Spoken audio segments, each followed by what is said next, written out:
An independent panel of 11 pandemic response experts say the WHO and the entire international system need to be overhauled.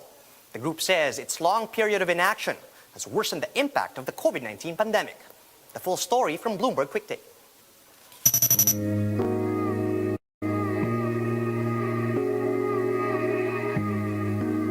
When was the last time that our life was hijacked for 12 months in a row?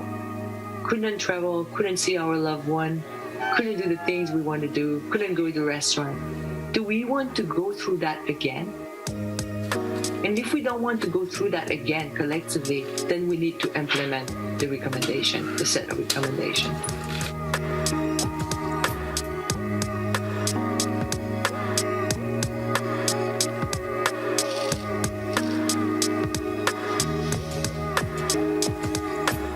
We can blame China for losing a few days, and we can blame WHO for losing maybe a week before, calling the public health emergency of international concern.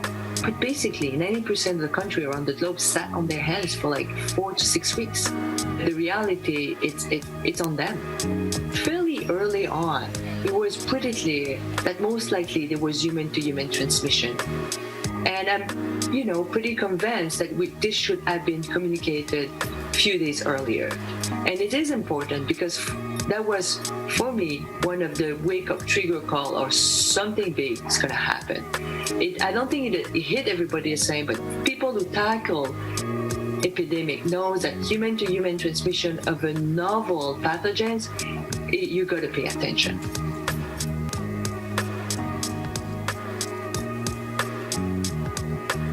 It's about making sure that we distribute the vaccine and making sure that we are enabling manufacturing and scaling up of manufacturing of vaccine with voluntary licensing.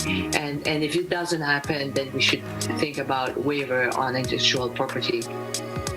My biggest worry actually is that high-income country will end up fairly soon in the next few months having the upper hand on COVID-19, and then we're going to be faced with low and middle-income country still being in the fight for it.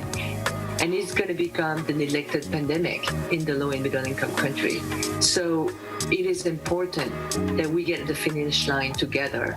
I think that's the humanitarian thing to do. That's to be in solidarity. Even for our own domestic self-interest, it's still the thing to do because we don't want to have a variant of concern coming and knocking back at our door in a few months down the road where it will have escaped the vaccine we've been vaccinated with.